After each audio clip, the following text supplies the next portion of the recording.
আসসালামু আলাইকুম সকল চাকরি প্রত্যাশী ভাই বন্ধুগণ সকলে কেমন আছেন? আজকে আমরা এমন একটি অঙ্ক করব যেটা আমরা সহজ টেকনিকের মাধ্যমে আমরা সমাধান করতে পারি।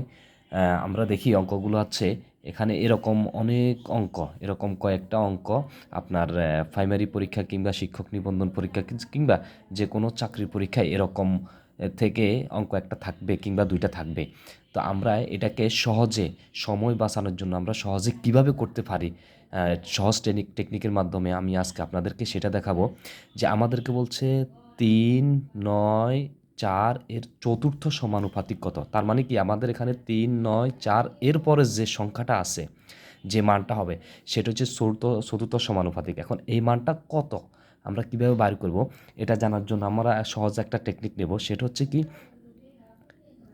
দ্বিতীয় এবং তৃতীয় যে মান দুইটা আছে, এই দুইটা মানরে আমরা কি করব, একসাথে গুণ করে দেব।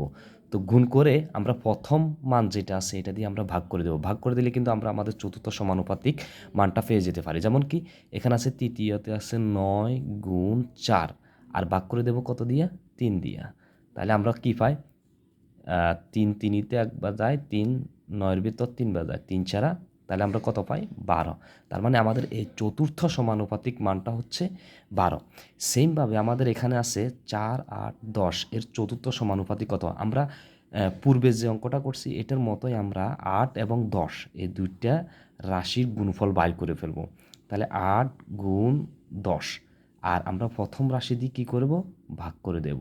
তাহলে আমরা ৪ ৪-এর ভিতর একবার যায়, ৪ ৮-এর ভিতর ২ বার যায়, তাহলে ১০ দুগুণে ২০। তাহলে আমাদের এই চতুর্থতম যে মানটা, এই মানটা হচ্ছে ২০।